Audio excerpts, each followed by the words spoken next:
तो कल हमने आपका डाइजेशन ऑफ फूड हमने आपका स्टार्ट कर लिया था और ये स्लाइड हमने कर ली थी आपकी कि जो डाइजेशन जो होता है हमारे पास दो तरीके से होता है, एक होता है मैकेनिकल प्रोसेस और सेकंड होता है केमिकल प्रोसेस। ये हम आपका पूरा पोर्शन हमने आपका कंप्लीट कर लिया था, जिसमें से हमने आपका माउथ वाला पोर्शन भी कंप्लीट कर लिया था। ये जो माउथ है, बक्कल कैविटी है, वहां पर स्लाइवरी ग्लैंड प्रेजेंट होते हैं जो क्या रिलीज करते हैं, स्लाइवा सिक्रीट करते हैं। और स्लाइवा में क्या क्या चीजें होती हैं, electrolytes like sodium, potassium, chloride and आपका बाइकार्बोनेट। इसके अलावा एंजाइम्स होते हैं, एंजाइम्स कौन से हैं, स्लाइवरी एमाइलेज और सेकंड है लाइसोजाइम। फिर कल हमने इसका फंक्शन भी कर लिया था कि जो स्टार्च होता है, स्टार्च किसके ऊपर एक्ट करता है, स्लाइवरी स्लाइवरी एमाइलेज स्टार्च के ऊपर एक्ट करता है। उसको किसमें किसमें उसका ब्रेकडाउन करता है, माल्टोज के अंदर। स्टार्च हमारे पास एक पॉलीसेकेराइड है, बट माल्टोज हमारे पास डायासेकेराइड है। एंड पीएच कितना है, कितना होता है 6.8। बहुत ही ज्यादा आपका मतलब नियरली न्यूट्रली होता है, ठीक है, बहुत ही वीक एसिड होता है, वीक एसिड होता है मतलब हमारा बक्कल कैविटी के अंदर। तो ये पोर्शन हम आपका कर चुके थे। तो आज जो हम डिस्कस करेंगे वो हम करेंगे गैस्ट्रिक ग्लैंड के बारे में, कि गैस्ट्रिक ग्लैंड में कौन कौन से सेल होते हैं, वो हमारे पास क्या क्या सिक्रीशन करते हैं और उनका फंक्शन क्या क्या है। तो हमने बात की थी कि हमारे पास जो गैस्ट्रिक ग्लैंड जो होते हैं कहाँ पर, स्टमक में होते हैं, स्टमक की वॉल में होते हैं। तो स्टमक की वॉल में गैस्ट्रिक ग्लैंड को कौन बनाता है, म्यूकोसा की लेयर बनाती है। अब प्लीज इसके बारे में यहाँ पे किसी को भी कंफ्यूजन नहीं होनी चाहिए, क्योंकि हम ये वाला क्वेश्चन आपका कर चुके हैं कि म्यूकोसा लेयर क्या होती है। हमने किया था ना, हमारे पास जो एलिमेंट्री किनार है वहां पे आउटर टू इनर क्या होती है, कुछ लेयर्स प्रेजेंट होती है। और सबसे इनर मोस्ट लेयर जो होती है उसका नाम क्या है, सबसे इनर मोस्ट वाली लेयर का नाम है म्यूकोसा लेयर। अब ये जो म्यूकोसा लेयर है यही क्या बनाती है, गैस्ट्रिक ग्लैंड का फॉर्मेशन करती है। और कहाँ करती है, गैस्ट्रिक ग्लैंड कहाँ प्रेजेंट होते हैं, गैस्ट्रिक ग्लैंड प्रेजेंट होते हैं हमारे स्टमक के अंदर, ठीक है, स्टमक में प्रेजेंट होते हैं। और स्टमक में भी कहाँ होते हैं, स्टमक की वॉल में प्रेजेंट होते हैं। अब यहाँ पे देखिए कौन कौन से सेल प्रेजेंट होते हैं गैस्ट्रिक ग्लैंड के अंदर। जैसे आप यहाँ पे ये जो फोटो देख पा रहे हो ना, ये हम हमारे गैस्ट्रिक ग्लैंड का एग्जांपल है। अगर जो हमारा स्टमक है ऐसे ही था कुछ जे शेप का बैग इस तरीके का, तो अगर हम इस वॉल को अच्छी तरीके से मैग्नीफाई करें तो हमें कुछ इस तरीके का स्ट्रक्चर देखने को मिलता है। तो यहाँ पे देखिए कौन कौन से सेल प्रेजेंट होते हैं। हमारे पास एक होते हैं चीफ सेल, जो आप यहाँ पे देख पा रहे हो, ये वाला जो हमारे पास ऑरेंज कलर वाला पोर्शन है, हमारे पास गैस्ट्रिक ग्लैंड को बनाने वाले एक चीफ सेल होते हैं। इसके अलावा चीफ सेल के अलावा हमारे पास येलो कलर वाले ये होते हैं पेराइटल सेल। जो पेराइटल सेल होते हैं ये क्या रिलीज करते हैं, आपको यहाँ से भी देखने से पता चल रहा है, एचसीएल रिलीज करते हैं। अब आप सबने बहुत बार पढ़ा होगा कि जो हमारा स्टमक है वहां पे क्या होता है, एसिड रिलीज होता है। लेकिन उस एसिड को रिलीज करने वाला कौन है, पेराइटल सेल है। पेराइटल सेल क्या करता है, एचसीएल रिलीज करता है। और जो चीफ सेल होते हैं, चीफ सेल एक एंजाइम रिलीज करता है, उस एंजाइम का नाम है पेप्सिनोजन। ध्यान रखना, लेकिन पेप्सिनोजन हमारे पास क्या होता है, इनएक्टिव एंजाइम होता है। ये इनएक्टिव एंजाइम है और एक्टिवेट करने के लिए हमें चाहिए होता है एचसीएल। हो सकता है अभी आपको ये समझ में आया हो, लेकिन आगे धीरे से आपको समझ में आ जाएगा। लेकिन अभी यहाँ पे उन्हें 2 लेयर्स दिखाई गई हैं, एक हमारे पास और साथ में थी हमारे पास हमें म्यूकस सेल भी है। म्यूकस के सेल क्या करते हैं, म्यूकस को रिलीज करते हैं, जिसकी वजह से वहां पे लुब्रिकेशन होता है। अब अगर आप ध्यान से यहाँ पे देखो, हमारे पास ये देखिए, ये जितने भी यहाँ पे सेल है, ये देख पा रहे हो, ये हमारे पास स्टमक की वॉल में सारे के सारे सेल प्रेजेंट है। एंड इन सबका सिक्रीशन देखिए यहाँ पे कहाँ पे हो रहा है, इन सबका सिक्रीशन यहाँ पर कैविटी के अंदर हो रहा है, और बाद में सारी कैविटी से सिक्रीशन हो रही है, ये कहाँ जा रही है, स्टमक में जा रही है। तो जब ये सारी सिक्रीशन कंबाइन हो जाती है ना, उसे कहते हैं गैस्ट्रिक जूस। तो गैस्ट्रिक जूस कौन सिक्रेट करता है, गैस्ट्रिक ग्लैंड रिलीज करते हैं। और इस गैस्ट्रिक जूस के अंदर क्या क्या प्रेजेंट होता है, म्यूकस होता है, जो म्यूकस सेल प्रोड्यूस करते हैं, और यहाँ पे इसे हम गोबलेट सेल भी कहते हैं।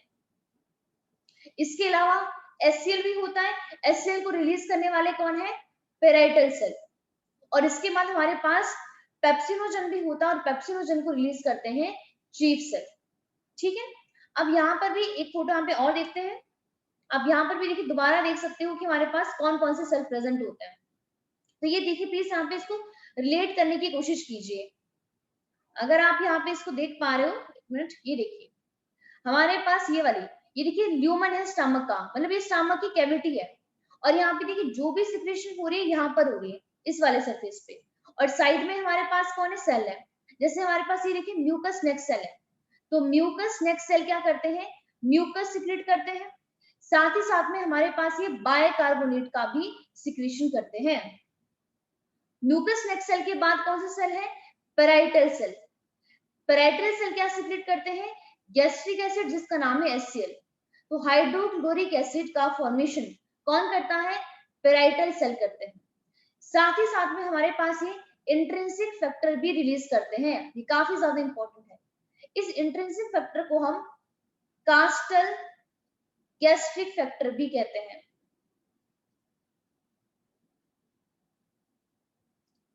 और इसके अलावा हमारे पास बहुत सारे चीफ सेल होते हैं।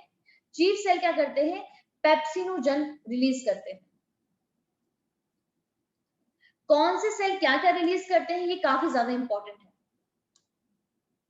तो यहाँ पे एक बार देखिए, ये स्लाइड देखिए, ये काफी ज्यादा इंपॉर्टेंट है हमारे पास, कि जो क्या है, जो म्यूकोसा लेयर है, म्यूकोसा जो है स्टमक के अंदर, वो क्या काम करती है, उसके पास क्या होते हैं, गैस्ट्रिक ग्लैंड प्रेजेंट होते हैं। गैस्ट्रिक ग्लैंड के पास टोटल 3 टाइप के सेल प्रेजेंट है। कितने टाइप के सेल है, 3 टाइप के सेल है। कौन कौन से, सबसे पहले सेल का नाम है म्यूकस नेक्स्ट सेल। तो हमारे पास ये जो म्यूकस नेक्स्ट सेल है, वो क्या सिक्रीट करता है, वो म्यूकस सिक्रीट करता है। Important point. और म्यूकस का काम क्या होता है, ल्यूब्रिकेशन प्रोवाइड करना, उसको थोड़ा सा लुब्रिकेट रखना, ताकि हमारी वॉल इजिली डैमेज ना हो जाए। इसके अलावा जो पेप्टिक सेल होते हैं, पेप्टिक सेल को ही हम चीफ सेल कहते हैं। इसके बारे में भी आपको पता होना चाहिए, क्योंकि जरूरी नहीं है कि वहां पे पेप्टिक सेल ही पूछा जाए, हो सकता है आपको वहां पे चीफ सेल नाम दे दें। तो पेप्टिक सेल और चीफ सेल एक ही बात है। ये जिस एंजाइम को प्रोड्यूस करते हैं, उस एंजाइम का नाम है pepsinogen. And pepsinogen is a pro enzyme. इसका मीनिंग क्या है कि पेप्टिक सेल जो ये पेप्सिनोजन एंजाइम रिलीज करते हैं, ये हमारे पास इनएक्टिव एंजाइम होता है, एक्टिव नहीं होता, ये इनएक्टिव फॉर्म में रिलीज होता है। और इनएक्टिव फॉर्म को ही कहते हैं प्रो एंजाइम। तो पेप्टिक से ही आप इसको ऐसे लर्न कर सकते हो, पेप से ही पेप्टिक और पेप से ही पेप्सिनोजन है, इसी को ही चीफ सेल बोलते हैं। अब पेप्सिनोजन हमारे पास हमने क्या कहा, कैसा एंजाइम है, इनएक्टिव एंजाइम है। अब होता क्या है कि हमारे पास ये जो पेप्सिनोजन है, ये किसके ऊपर एक्ट करता है, ये एक्ट करता है प्रोटीन के ऊपर। मतलब मान लेते कि हमने अपने फूड में प्रोटीन खाई, तो उस प्रोटीन का ब्रेकडाउन कौन करता है, पेप्सिनोजन करता है। बट हमने यहाँ पर क्या कहा कि पेप्टिक सेल पेप्सिनोजन को प्रोड्यूस कर रहा है, जो एक इनएक्टिव एंजाइम है। तो अगर ये पेप्सिनोजन इस प्रोटीन के ऊपर एक्ट करना चाहता है, तो इसको एक्टिवेट होना पड़ेगा। एंड एक्टिवेट के लिए इसको क्या चाहिए होता है, एक्टिव होने के लिए इसको चाहिए होता है एसिडिक पीएच। कहाँ पे, स्टमक के अंदर। तो एसिडिक पीएच कौन प्रोवाइड करता है, एसिडिक पीएच प्रोवाइड करता है HCl, हाइड्रोक्लोरिक एसिड। बट अब इस HCl को कौन रिलीज करेगा, तो HCl को रिलीज करने वाला होता है पेराइटल सेल, जिसे हम ऑक्जेंटिक सेल भी कहते हैं। काफी ज्यादा इंपॉर्टेंट है, तो प्लीज इसमें पेप्टिक में और पेराइटल में कंफ्यूज नहीं होना है। पेराइटल सेल HCl रिलीज करते हैं, पेप्टिक सेल पेप्सिनोजन रिलीज करते हैं। सो पेराइटल सेल और ऑक्जेंटिक सेल HCl रिलीज करते हैं। इसके साथ साथ में जो हमारे पास जो ये पेराइटल सेल है, ये एक इंट्रिंसिक फैक्टर रिलीज करते हैं, जो बहुत ही इंपॉर्टेंट होता है, absorption of the vitamin B12। जो विटामिन B12 है, ये हमारी बॉडी में RBC की फॉर्मेशन के लिए बहुत इंपॉर्टेंट होता है, हमें चाहिए होता है। मान लेते हैं कि हम हीमोग्लोबिन कंटेंट इंक्रीज करना चाहते हैं और हमारी डाइट में विटामिन B12 की कमी है, तो कभी भी वहां पे आरबीसी का फॉर्मेशन नहीं होगा। आरबीसी का फॉर्मेशन को हम क्या बोलते हैं, इसी को हम कहते हैं आरबीसी को। और क्या कहते हैं, आरबीसी का सेकंड नाम है एरिथ्रोसाइट्स। एरिथ्रोसाइट बोलते हैं आरबीसी को। तो आरबीसी की फॉर्मेशन को हम कहते हैं एरिथ्रोपोइसिस। सो एरिथ्रोपोइसिस क्या होता है, फॉर्मेशन ऑफ आरबीसी या फॉर्मेशन ऑफ एरिथ्रोसाइट्स, जिसमें कौन रोल प्ले करता है, विटामिन B12। लेकिन ये विटामिन B12 हमारी बॉडी में एब्जॉर्ब कैसे होगा, जब गैस्ट्रिक ग्लैंड क्या रिलीज करेंगे, इंट्रिंसिक फैक्टर रिलीज करेंगे। समझ आया आपको?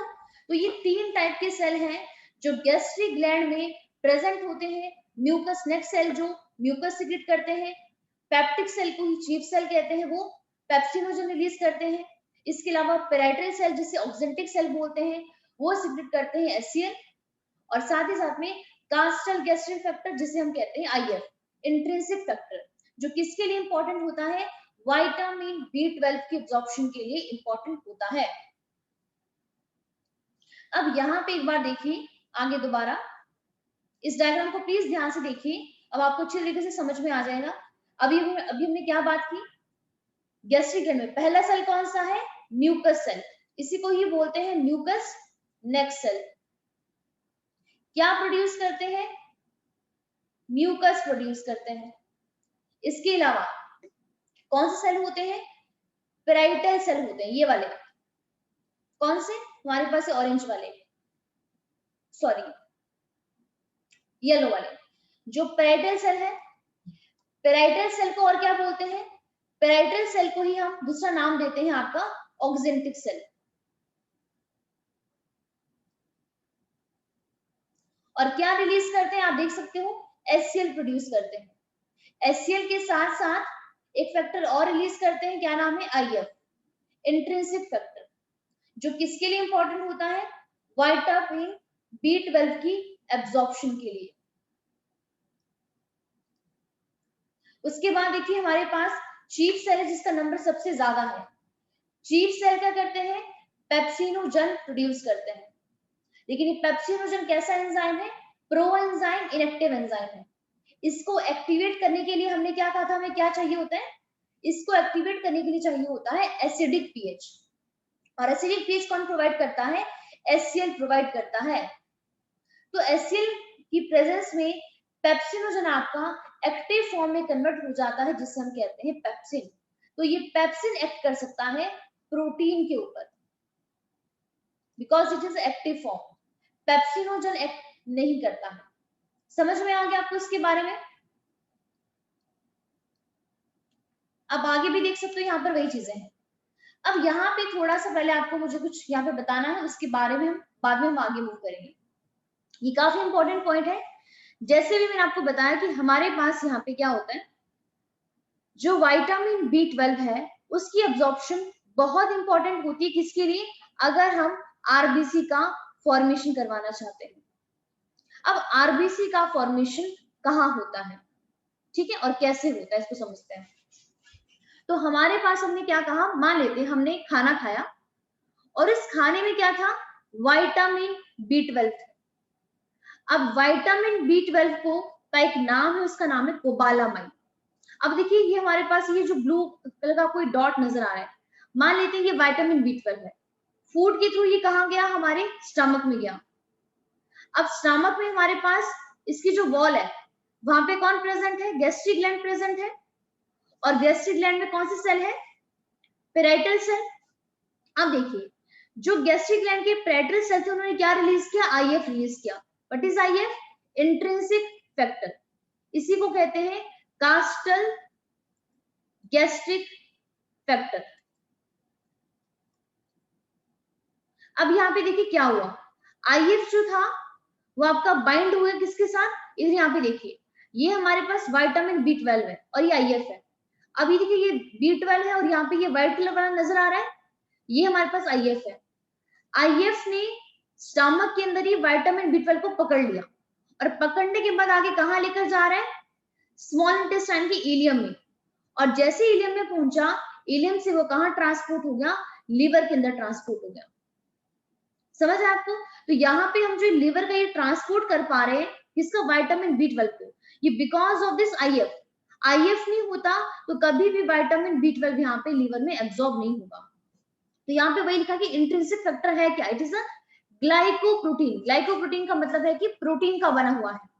विटामिन जो ये B12 है कंबाइन किसके साथ कर रहा है, इंट्रिंसिक फैक्टर के साथ, और एक कॉम्प्लेक्स बनाता है जिसको अब जीआईटी के एंजाइम, मतलब गैस्ट्रिक, यहाँ पे जो गैस्ट्रिक ट्रैक में एंजाइम थे वो उसको डाइजेस्ट नहीं कर सकते, उसका ब्रेक डाउन नहीं कर सकते हैं, और ये बाद में ये जो कॉम्प्लेक्स है वो कहाँ जाकर एब्जॉर्ब हो जाता है, टर्मिनल इलियम में जाके बाय द पिनोसाइटोसिस, मतलब लिक्विड की फॉर्म से। इसके बाद विटामिन B12 पर ट्रांसपोर्ट हो जाता है लीवर के अंदर, और बाद में जाकर ये स्टोर हो जाता है, और इस तरीके से बाद में किसमें हेल्प करता है, हेल्प करता है एरिथ्रोपोइसिस में, मतलब आरबीसी की फॉर्मेशन के लिए इसका रोल देखा गया है। अब मान लेते हैं, एग्जांपल मान लेते हैं कि जो हमारे स्टमक में जो पेराइटल सेल है, जो क्या प्रोड्यूस कर रहे थे, आईएफ प्रोड्यूस कर रहे थे, किसी ना किसी रीजन की वजह से जो ये पेराइटल सेल है उन्होंने यहाँ पे आईएफ को प्रोड्यूस करना बंद कर दिया है, मतलब कोई भी इंट्रिंसिक फैक्टर प्रोड्यूस नहीं हो रहा है, तो कभी भी एब्जॉर्प्शन नहीं हो पाएगा किसका, विटामिन B12 का। एंड अगर वहां पे एब्जॉर्प्शन नहीं होगा तो पर्सन किससे सफर करेगा, एनीमिया से।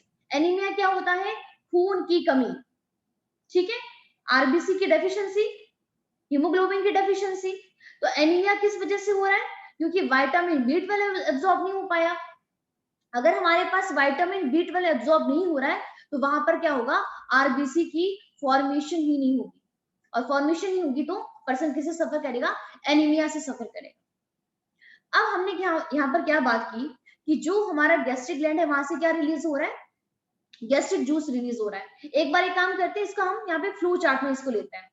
आप प्लीज इसको साथ साथ में नोट करना, क्योंकि यहाँ पे नेम्स बहुत ज्यादा है, तो हो सकता है आप यहाँ पे थोड़ा सा भी आपको लर्न करने में थोड़ा सा टाइम लगे, ठीक है। तो प्लीज आप इसको साथ साथ में नोट करना, जैसे जैसे मैं यहाँ पे भी नोट करूंगी। तो अभी हमने यहाँ पे क्या कहा, जो हमारे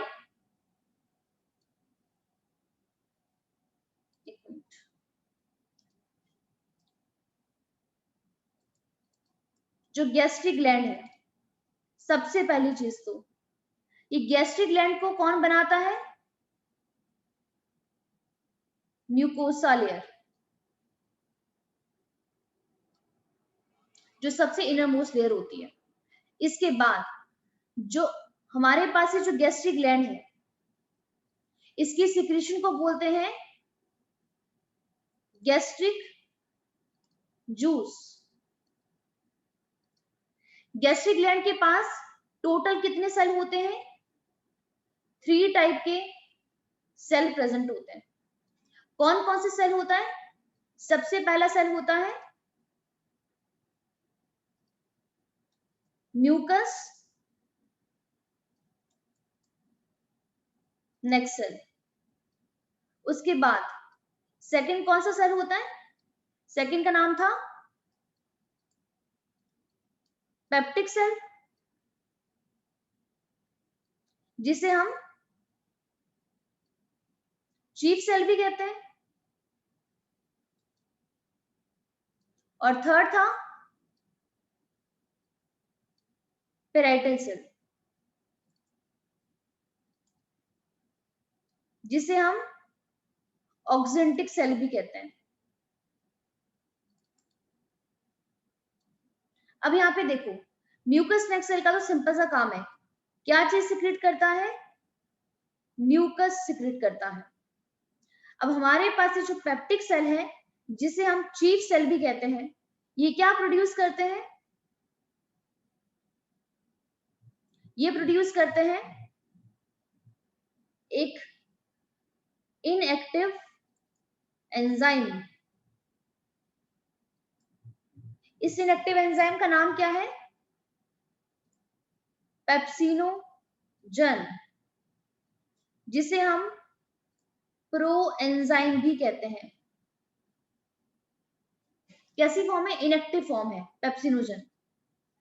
अब हमारे पास ये जो पेराइटल सेल है ये क्या रिलीज करते हैं? ये हमारे पास यहाँ पे दो चीजें बनाते हैं। कौन कौन सी?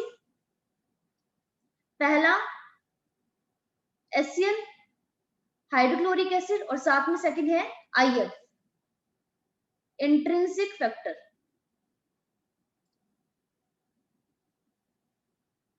जिसे हम IF भी कहते हैं।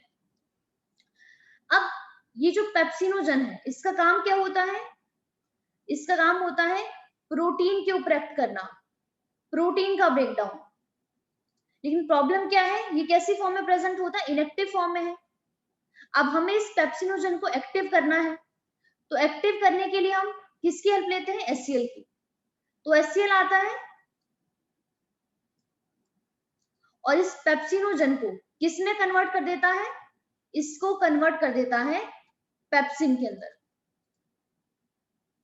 जो एक्टिव फॉर्म होती है पेप्सिनोजन की, और यही बाद में जाके इस प्रोटीन के ऊपर काम कर पाता है, मतलब इस प्रोटीन का ब्रेकडाउन कर पाता है।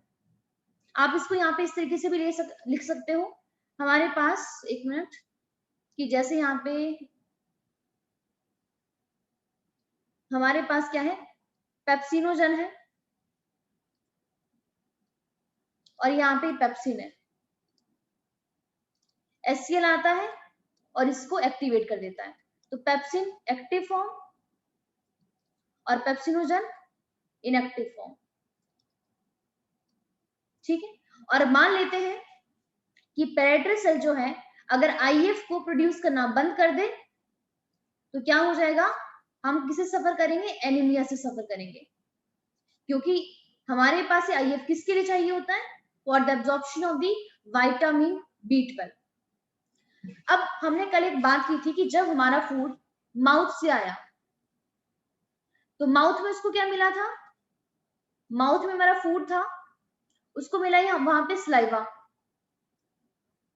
तो उस फूड को हमने बोल दिया बोलस। अब ये बोलस कहां पे आता है? बोलस आता है स्टमक के अंदर। स्टमक में आने के बाद अब स्टमक में उसको कौन मिला है? स्टमक में उसको मिला है गैस्ट्रिक जूस। तीनों के सिक्रीशन को गैस्ट्रिक जूस बोलते हैं ना, तो गैस्ट्रिक जूस मिल गया।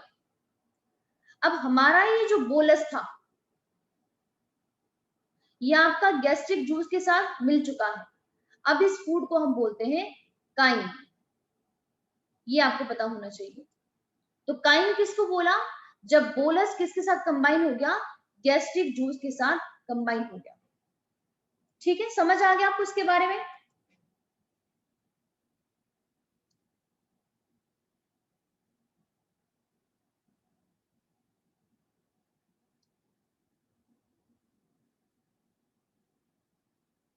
क्लियर हो गया सबको?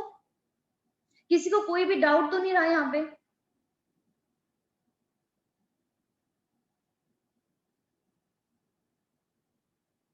बताइए।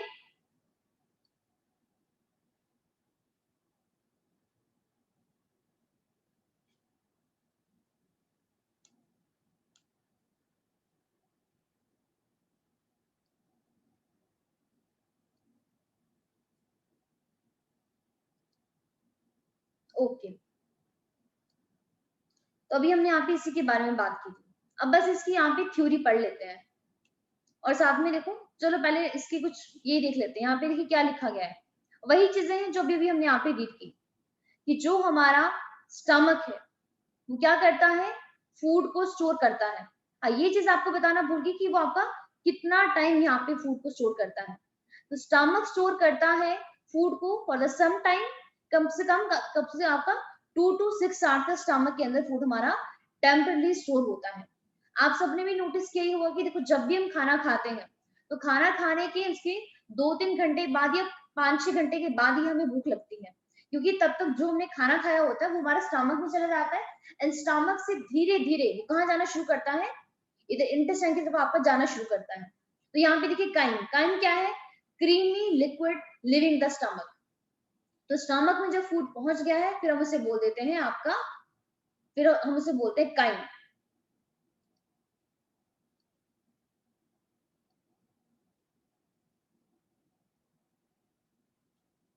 तो आगे यहाँ पे देखिए, food remains inside the stomach due to contraction of two sphincter. तो पता है ना आपको, यहाँ पर भी टू स्फिंक्टर होते हैं। कौन कौन से? एक स्फिंक्टर तो यहाँ पर होता है जिसका नाम है गैस्ट्रोएसिफिकल स्फिंक्टर, और एक स्फिंक्टर यहाँ पे होता है पाइलोरिक स्फिंक्टर। तो अब देखिए दोनों साइड से यहाँ पे को हमने यहाँ पे क्लोज कर दिया है कि फूड हमारा पीछे भी ना जाए, और ऐसा भी ना हो कि देखो जो फूड हमने खाया और एकदम वो आपका बाहर ही निकल जाए। लेकिन आपने, हम बोलते हैं कि बार हमारा पेट खराब हो गया है, तो पेट खराब होने का मतलब क्या, हम कहते हैं कि जो खाया एकदम बाहर जा रहे हैं, वॉशरूम जा रहे हैं बार बार, कि जो फूड हम खा रहे हैं वो हमारा स्टमक में रह नहीं पा रहा है, प्रॉब्लम हो गई है। तो लेकिन नॉर्मल कंडीशन में ऐसा नहीं होता। अगर वो नॉर्मल कंडीशन में ऐसा क्यों नहीं हो रहा है? क्योंकि पाइलोरिक स्फिंक्टर क्या करता है, गार्ड करता है कि मुझे कितनी चीजें मुझे आगे भेजनी है। तो आप देख सकते हैं यहाँ पे लाइनिंग है म्यूकस की, और साथ में यहाँ पे चर्निंग मूवमेंट होती है।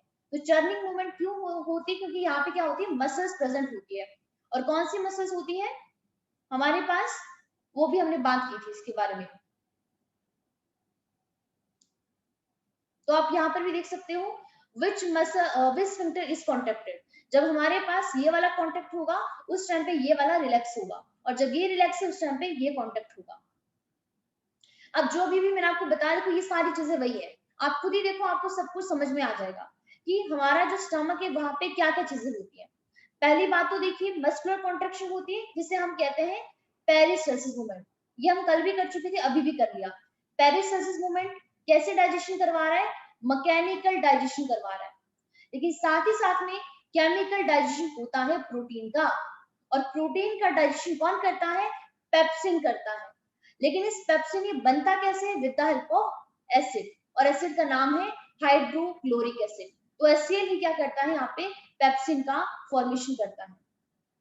अब यहाँ पे देखिए गैस्ट्रिक जूस के पास क्या क्या है? HCl है, पेप्सिन है, रेनिन है। सॉरी हाँ, रेनिन बताना भूल गया आपको। रेनिन जो होता है ना, ये हमारे पास जो बच्चे होते हैं ना, मिल्क, मतलब मिल्क को डाइजेस्ट करने के लिए चाहिए होता है। तो हमारे पास पीएच कितना होता है स्टमक का? स्टमक का पीएच होता है 1 to 2, और कौन प्रोवाइड करता है? हाइड्रोक्लोरिक एसिड ही प्रोवाइड करता है। काफी ज्यादा स्ट्रॉन्ग एसिड है। तो यहाँ पे देखिए सारी चीजें वही है कि क्या फंक्शन है HCl का। मान लेते हैं कि अगर हमारे पास HCl आपका रिलीज होना ही बंद हो जाए, तो देखो यहाँ पर क्या होगा। तो अगर HCl रिलीज नहीं होगा, कभी भी पेप्सिनोजन हमारा इस पेप्सिन में कन्वर्ट नहीं हो पाएगा। इसके अलावा हमारे पास HCl क्या करता है, जो बैक्टीरिया प्रेजेंट होते हैं फूड के अंदर उनको भी किल करने का काम करता है। और इसके अलावा इस पेप्सिन को क्या करते हैं, ऑप्टिमम पीएच प्रोवाइड करते हैं, ताकि वो यहाँ पर अपना काम कर पाए, अपने यहाँ पे फंक्शन परफॉर्म कर पाए। अब यहाँ पे प्लीज इसको समझने की कोशिश करना, अभी जो हम करेंगे। देखिए हमारे पास जो भी प्रोटीन हमने खाई, अब सबसे पहली चीज तो ये है कि जो भी हम खाना खा रहे हैं, माउथ में कभी भी प्रोटीन का ब्रेकडाउन होगा ही नहीं। क्यों नहीं होगा? क्योंकि हमारे माउथ में कोई भी एंजाइम अवेलेबल ही नहीं है जो प्रोटीन का ब्रेकडाउन करवा दे। तो एंजाइम कहाँ मिलता है हमें? एंजाइम मिलता है स्टमक में। और कौन सा एंजाइम मिलता है? एंजाइम का नाम है पेप्सिन। कैसे बनता है ये आपको समझ में आ गया है। अब ध्यान रखना, पेप्सिन कैसा एंजाइम है? It is a protease enzyme. Protease enzyme का मतलब क्या है? जो प्रोटीन के ऊपर एक्ट करता है। अब प्रोटीन किससे बनती है? प्रोटीन बनती है हमारे पास अमाइनो एसिड से। जब बहुत सारे अमाइनो एसिड आपस में कंबाइन करते हैं, तभी क्या होता है? प्रोटीन का फॉर्मेशन होता है। अब यहां पर मैं आपको इसको समझाने की कोशिश करती हूँ यहाँ पे, ठीक है। मान लेते हैं हमारे पास, इधर ही बता देती हूँ, ये हमारे पास एक अमाइनो एसिड है, 1 डाउन। उसके बाद ये सेकेंड अमाइनो एसिड है, ये थर्ड है, ये फोर्थ है, ये फिफ्थ है, ये सिक्स्थ है। इस तरीके से बहुत सारे अमाइनो एसिड हैं। अब यहां पर हमारे पास जब टू अमाइनो एसिड यहाँ पे आपस में जुड़ना चाहते हैं, तो इनके बीच में एक बॉन्ड बनता है, और उस बॉन्ड को हम बोलते हैं पेप्टाइड बॉन्ड। पेप्टाइड बॉन्ड, दो अमाइनो एसिड के बीच में जो एक पेप्टाइड बॉन्ड है, इस बॉन्ड को हम बोल देते हैं डाइपेप्टाइड। अब यहाँ पे देखिए एक अमाइनो एसिड और आ गया, अब एक बॉन्ड और आ गया, इससे हम कहते हैं ट्राइपेप्टाइड, मतलब 3 पेप्टाइड बॉन्ड। एक और आ गया, बोल देते हैं 4 पेप्टाइड मतलब टेट्रापेप्टाइड, इस तरीके से पेंटापेप्टाइड।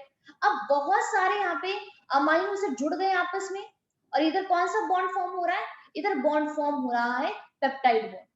अब एक पेप्टाइड बॉन्ड तो है नहीं, मल्टीपल, देखिए मल्टीपल पेप्टाइड बॉन्ड आ गए हैं, तो इसे हम कह देते हैं पॉलीपेप्टाइड। क्या कह देते हैं, पॉलीपेप्टाइड। कहां प्रेजेंट होता है, प्रोटीन में, क्योंकि देखिए अमाइनो एसिड ने जुड़कर क्या बना दिया, प्रोटीन बना दिया। और प्रोटीन किसका बना हुआ है, अमाइनो एसिड का। कौन सा वाला बॉन्ड प्रेजेंट है, पेप्टाइड बॉन्ड। लेकिन एक पेप्टाइड बॉन्ड तो है नहीं, मल्टीपल है, तो हम नाम दे देते हैं पॉलीपेप्टाइड। और ये देखिए काफी बड़ी चेन होती है जिसको हम बोल देते हैं प्रोटीन। तो ये हमारे पास ये जो राउंड राउंड स्ट्रक्चर है ना, these are the amino acids.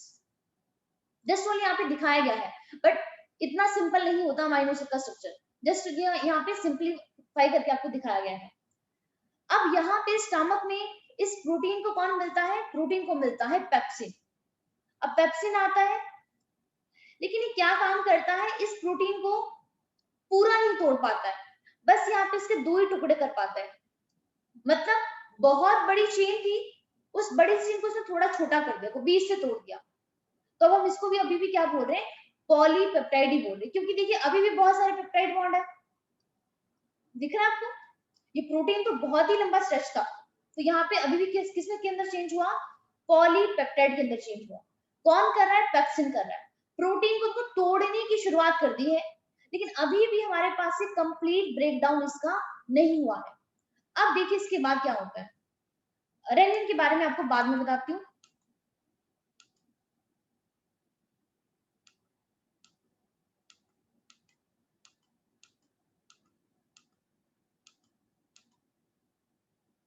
ये वाली चीज मुझे आपको बतानी है, इसको प्लीज आप समझने की कोशिश करना, क्योंकि अभी हम आज हमें ये पूरा का पूरा पोर्शन आपका कंप्लीट करना है। देखिए यहाँ पे क्या हो रहा है, प्रोटीन जो हमने खाना खाया कहाँ गई, स्टमक में। स्टमक में उसको कौन मिला, स्टमक में मिलता है उसको पेप्सिन मिलता है, और उसको किसके अंदर चेंज कर देती है, वो चेंज कर देती है उसको पॉलीपेप्टाइड में। देख पा रहे हो, अभी भी काफी बड़ी चेन है। उसके बाद हमारे पास जो हमारी पेनक्रिया होती है, उसको पेनक्रिया से सिक्रीशन मिलती है, और पेनक्रिया से उसको मिलता है ट्रिप्सिन। तो ट्रिप्सिन कहां से मिलता है, ये मिलता है उसको पेनक्रिया से। अब ये देखिए जो हमारे पास इतनी बड़ी चेन थी, अब हमने उसको दोबारा तोड़ दिया, देखो छोटे से टुकड़े उसके और कर दिए, तो हम इसको बोल रहे हैं सिंपल पेप्टाइड, कि अब यहाँ पे कुछ ही बॉन्ड रह गए हैं। तो ट्रिप्सिन ने भी अभी भी कंप्लीट प्रोटीन का ब्रेकडाउन नहीं किया है, और लास्ट में उसको मिलता है पेप्टाइडेज, जिसको मिलता है स्मॉल इंटेस्टाइन से। तो पेप्टाइडेज एस एस होता है जहां पर भी, मतलब यहाँ पे एंजाइम्स है। तो पेप्टाइडेज क्या करता है, कंप्लीटली सारे के सारे बॉन्ड को तोड़ देता है, और ये देखिए हमें इंडिविजुअल अमाइनो एसिड मिल चुके हैं। तो आप देख रहे हैं जर्नी बहुत बड़ी है, ऐसे नहीं कि एकदम ये सारा काम हो गया। तो अगर आप यहाँ पे ध्यान से देखो, प्रोटीन का डाइजेशन देखिए स्टमक में शुरू हुआ था, और एंडिंग कहाँ पे होती है, ये एंडिंग हमें मिलती है आपकी स्मॉल इंटेस्टाइन में। स्मॉल इंटेस्टाइन में क्या होता है, इसका कंप्लीटली ब्रेकडाउन होता है, उसके बाद ही हमारी बॉडी क्या कर पाती है, इसको एब्जॉर्ब कर पाती है। तो यहाँ पे देखिए, और इसके ऊपर कौन कौन से एंजाइम एक्ट करते हैं, पेप्सिन एक्ट करता है प्रोटीन के ऊपर, ट्रिप्सिन भी एक्ट करता है, पेप्टाइडेज भी एक्ट करता है। तो कई बार हम इनके नेम्स में काफी ज्यादा कंफ्यूज हो जाते हैं। आप इसे एक बार देखिए, यहाँ पर भी देखिए हमारे पास की जो पेप्टाइड है, इस पेप्टाइड के ऊपर एक्ट कौन करता है, पेप्टाइड के ऊपर एक्ट करता है पेप्टाइडेज, और बाद में हमें क्या मिल जाता है, बाद में हमें मिल जाता है आपका अमाइनो एसिड। ठीक है, आई होप आपको थोड़ा सा समझ में आया होगा, आगे जाकर आपको और ज्यादा समझ में आ जाएगा, अगर आपको अभी समझ में नहीं आया है तो। अब इसके साथ साथ हमारे पास एक प्रोटीन और होती है, एक एंजाइम और होता है जिसका नाम है रेनिन। अब रेनिन कहाँ प्रेजेंट होता है, जो यंग चिल्ड्रन होते हैं, जब बच्चे का जन्म हुआ ही होता है, वो कुछ महीने का ही होता है, तो आपने देखा होगा उस टाइम पे जो बेबी होता है, बेबी ओनली मिल्क के ऊपर डिपेंड होता है अपने फूड के लिए, और वो कुछ नहीं खाता पीता है, फूड तो नहीं खाता हमारी तरह। तो उस मिल्क को डाइजेस्ट करने के लिए जिस एंजाइम की हमें जरूरत होती है उसका नाम है रेनिन। तो हमारे पास जो होता क्या है कि जो मिल्क है, मिल्क के अंदर सॉल्युबल प्रोटीन होती है। अब ये सॉल्युबल प्रोटीन ऐसे ही बाहर निकल जाएगी, इसलिए हमें उसको क्या बनाना पड़ता है, इनसॉल्युबल प्रोटीन के अंदर चेंज करना होता है। तो हमारे पास ही इनसॉल्युबल फॉर्म में कौन चेंज करता है, रेनिन भी चेंज करता है। तो रेनिन ने इसको चेंज कर दिया, बाद में पेप्सिन इसके ऊपर एक्ट करता है और उसके बाद क्या होता है, इसको एब्जॉर्ब किया जाता है स्मॉल इंटेस्टाइन के अंदर। तो हमारे पास ये क्या है, हमारे पास एक एडिशनल पॉइंट है, ये आपको पता होना चाहिए।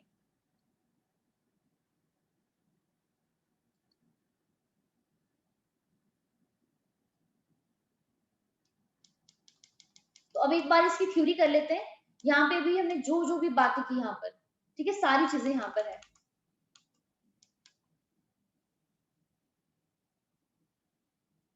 देखिए यहाँ पे क्या लिखा है, stomach store the food for 4 to 5 hours. 4 to 5 hours तक फूड कहाँ पे रहता है, स्टमक में रहता है। फूड हमारा मिक्स होता रहता है, किसकी हेल्प से, with the help of acidic gastric juice. तो गैस्ट्रिक जूस का नेचर कैसा है, एसिडिक है। क्यों है, क्योंकि वहां पर क्या प्रेजेंट है, HCl प्रेजेंट है।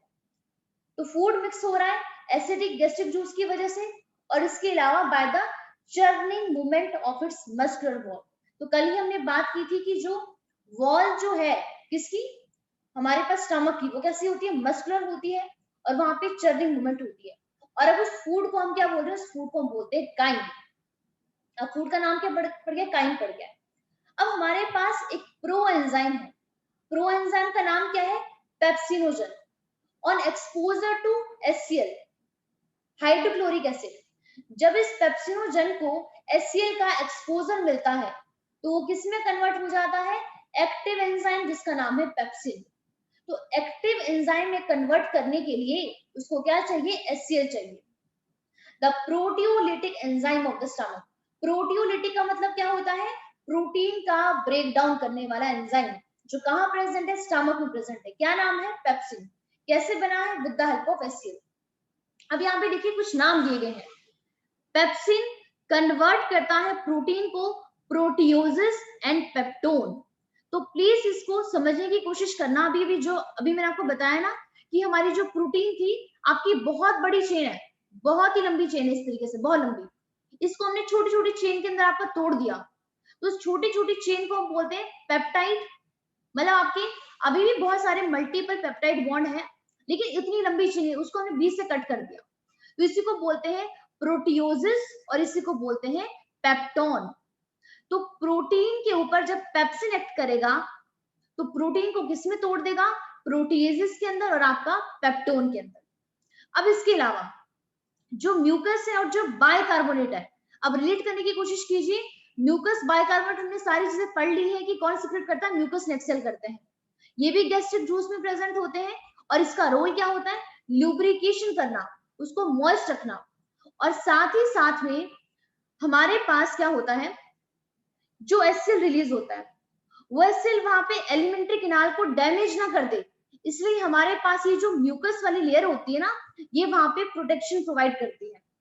तो म्यूकस और जो बाइकार्बोनेट कहाँ प्रेजेंट होते हैं, गैस्ट्रिक जूस में कहाँ इंपॉर्टेंट रोल प्ले करते हैं, पहला तो ल्यूब्रिकेशन में पार्टिसिपेट करते हैं, इसके अलावा प्रोटेक्शन करते हैं म्यूकोसल एपिथेलियम का from excoriation by the highly concentrated hydrochloric acid, कि एसिड उसको पूरा डैमेज ना कर दे। तो साथ ही साथ में म्यूकस क्या करता है, वहां पे प्रोटेक्शन का भी काम करता है। और यहाँ पे देखिए HCl क्या काम करता है, प्रोवाइड करता है एसिडिक पीएच, और पीएच कितना है, 1.8। किसको प्रोवाइड करता है, जो किसके लिए ऑप्टिमम होता है, पेप्सिन के लिए। मतलब पेप्सिन को बनने के लिए हमें इतना पीएच चाहिए होता है, जो प्रोवाइड करता है HCl। इसके अलावा देखिए रेनिन भी क्या है, रेनिन भी एक प्रोटियोलिटिक एंजाइम है। प्रोटियोलिटिक एंजाइम का मतलब क्या है, प्रोटीन के ऊपर एक्ट करने वाला एंजाइम। बट ये कहाँ प्रेजेंट होता है, gastric juice of infant. Infant क्या होते हैं, बच्चे जो अभी उन्हें दूध ही पी रहे होते हैं। तो हमारे पास जो गैस्ट्रिक जूस जो होता है इन्फेंट का, बेबी का, उनमें कौन प्रेजेंट होता है, उनमें रेनिन प्रेजेंट होता है। तो ये क्या काम करता है, किसमें हेल्प करता है, डाइजेशन ऑफ मिल्क प्रोटीन। तो मिल्क के अंदर जो प्रोटीन होती है, नाम क्या होता है, कैसीन। उस कैसीन को क्या करता है, ये तोड़ता है इनसॉल्युबल में, और उसके बाद में वहां पर जाकर कौन एक्ट करता है, बाद में वहां पे जाकर एक्ट करता है हमारे पास कौन, पेप्सिन। इसके अलावा लास्ट लाइन बहुत ज्यादा इंपॉर्टेंट है, small amount of lipases are also secreted by the gastric gland. ये काफी इंपॉर्टेंट पॉइंट है। हमारे पास ये जो लाइपेज एंजाइम होता है ना, ये आपका लिपिड के ऊपर एक्ट करता है, मतलब फैट्स के ऊपर। तो क्या देखा गया है कि कुछ अमाउंट में, थोड़ा सा अमाउंट, बहुत ही very very small amount, gastric gland भी क्या करते हैं, लाइपेज को सीक्रेट करते हैं। तो एक बार ही नीट में ना क्वेश्चन पूछा गया था कि क्या lipase enzyme gastric gland secret करते हैं, तो आंसर था बिल्कुल यस। लेकिन मोस्टली हमें लगता है कि जो हमारा स्टमक है ओनली एक पेप्सिन ही रिलीज करता है और कुछ भी नहीं करता। तो ध्यान रखना, गैस्ट्रिक ग्लैंड जो है वो आपका लाइपेज भी कुछ अमाउंट में प्रोड्यूस करते हैं। इसको अच्छे तरीके से स्टार 5 करके नोट कर लीजिए अच्छे तरीके से, काफी इंपॉर्टेंट पॉइंट है कि small amount of lipases are also secreted by the gastric gland. तो इसके अलावा 3 एंजाइम्स हो गए, पहला हो गया पेप्सिन, सेकंड हो गया रेनिन, एंड थर्ड हो गया हमारे पास लाइपेज। समझ आ गया आपको यहां तक? तो आगे देखिए यहाँ पे, ये हम सारा कुछ आपका कर चुके हैं। अब इसके अलावा यहाँ पे क्या है, various types of movement are generated by muscularis layer of the small intestine. अब देखिए फूड स्टमक से कहां पहुंच जाता है, स्मॉल इंटेस्टाइन में पहुंच गया, और स्मॉल इंटेस्टाइन में भी क्या होती है हमारे पास, कौन सी मूवमेंट होती है, पेरिस्टेसिस मूवमेंट होती है। और वो कौन करवाता है, उसकी मस्कुलरिस लेयर करवाती है। सिरोसा के बाद मस्कुलरिस लेयर आती है ना, तो हमारे पास ये जो मस्कुलरिस लेयर है वो भी क्या करवाती है, कुछ मूवमेंट करवाती है स्मॉल इंटेस्टाइन में। अब इस मूवमेंट का काम क्या है, सिंपल सा काम है, फूड को अच्छे तरीके से मिक्स करना। मिक्स किसके साथ करवाना, बहुत सारी सिक्रेशन हमारे पास इंटेस्टाइन के अंदर भी होती है, जो क्या काम करती है, फैसिलिटेट करती है डाइजेशन को।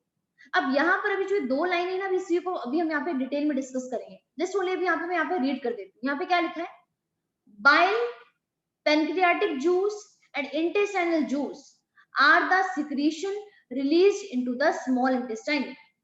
अब intestinal juice तो हमारा intestine से ही रिलीज हो रहा है, तो ऑब्वियस सी बात है वो स्मॉल इंटेस्टाइन में ही रिलीज होगा। पैनक्रियाटिक जूस पैनक्रिया से रिलीज जरूर हो रहा है, लेकिन सिक्रेशन कहाँ पे होती है, ड्यूडेनम के अंदर। बाइल भी लीवर से आ रहा है, गॉल ब्लैडर से आ रहा है, बट रिलीज कहाँ पे होता है, स्मॉल इंटेस्टाइन में। तो बाइल हो गया, पैनक्रियाटिक जूस हो गया, इंटेस्टाइनल जूस हो गया, इन सबकी सिक्रेशन कहाँ पे होती है, स्मॉल इंटेस्टाइन में ही होती है। और हमारे पास ये जो पैनक्रियाटिक जूस जो है और हमारे पास जो बाइल है, ये कहाँ रिलीज होते हैं, दोनों रिलीज होते हैं ड्यूडेनम में। और इनको कौन गार्ड करता है, स्फिंक्टर ऑफ बॉडी, और किसके थ्रू रिलीज होते हैं, हिपैटो पैनक्रियाटिक डक्ट के थ्रू ये क्या होते हैं, रिलीज होते हैं। ये सारी बातें हम आपकी कल कर चुके हैं। अब आगे यहाँ पे देखिए, जो आपको समझने वाली बात है कि हमारे पास ये जो पैनक्रिया है, इसका जो एक्सोक्राइन पोर्शन है वो क्या रिलीज करता है, पैनक्रियाटिक जूस सिक्रेट करता है। और ये पैनक्रियाटिक जूस कहाँ सिक्रेट हो रहा है, ये सिक्रेट हो रहा है हमारे पास ड्यूडेनम में जाके। आप अच्छी तरीके से यहाँ पे फोटो देख सकते हो, ये पैनक्रिया है, इसके यहाँ पे डक्ट है, और इसके डक्ट से यहाँ पे सिक्रेशन हो रहा है। क्या बोल रहे हैं उसको कलेक्टिवली बोलते हैं पैनक्रियाटिक जूस। लेकिन जूस के अंदर क्या क्या चीजें प्रेजेंट है, तो यहाँ पे देखिए जूस के अंदर पैनक्रियाटिक अमाइलेज है। अब ध्यान रखो, एक अमाइलेज था हमारे बक्कल कैविटी में, बक्कल कैविटी में भी था अमाइलेज, उसको हमने क्या नाम दिया था, उसको नाम दिया था स्लाइवरी अमाइलेज। अब इसको स्लाइवरी अमाइलेज क्यों नाम दिया, क्योंकि ये स्लाइवरी ग्लैंड प्रोड्यूस कर रहे हैं। तो ये वाला सेम अमाइलेज ना हमारी पैनक्रिया भी रिलीज करती है, लेकिन अब ये अमाइलेज पैनक्रिया ने रिलीज किया है, इसलिए इसका नाम पड़ गया पैनक्रियाटिक अमाइलेज। इसके अलावा पैनक्रियाटिक जूस में ट्रिप्सिन होता है, और इसके अलावा लाइपेज भी होता है। अमाइलेज किसके ऊपर काम करता है, बताइए मुझे, अमाइलेज किसके ऊपर एक्ट करता है, ये तो हमने कर ही लिया है, कल भी किया था।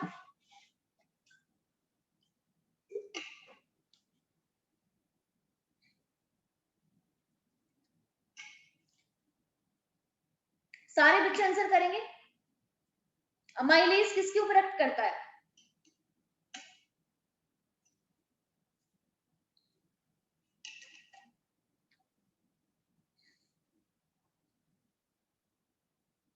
अमनजोत,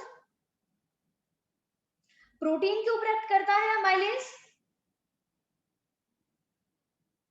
क्या हमने अभी तक अमनजोत ऐसा पढ़ा? आप प्लीज मुझे बताइए,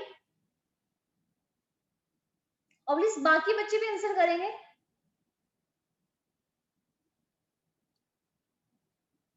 कार्बोहाइड्रेट क्यों एक्ट करता है? कार्बोहाइड्रेट का नाम क्या है? आपने ही मुझे स्टार्टिंग में सही आंसर दिया था मंजूर, जब मैंने आपसे पूछा था कि स्लाइवरी अमाइलेज किसके ऊपर एक्ट करता है, तो आप सबने कहा था स्टार्च स्टार्च स्टार्च के ऊपर। तो स्टार्च क्या है? Starch is a carbohydrate. ये वही वाला अमाइलेज तो है, लेकिन इस अमाइलेज को पेनक्रिया रिलीज कर रही है।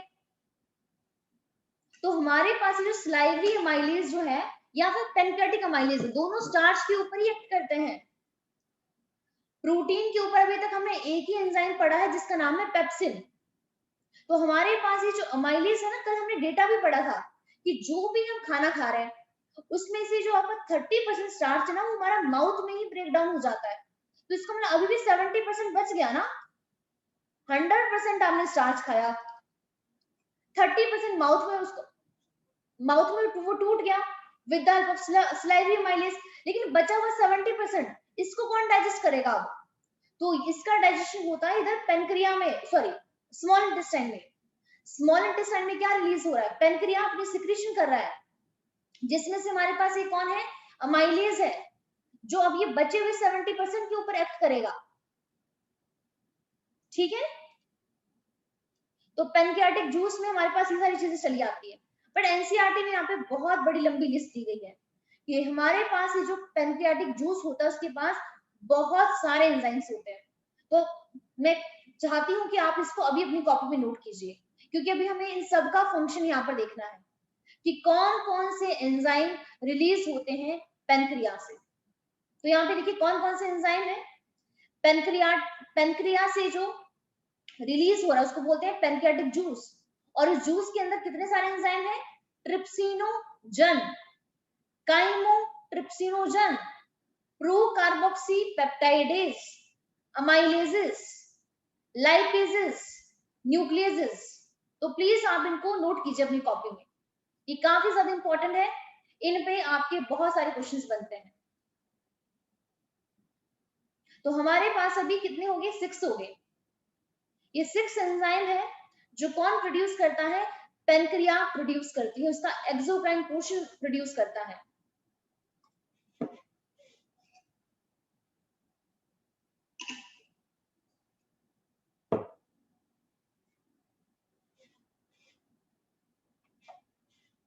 प्लीज एक बार इसको नोट करने के बाद मुझे बताना।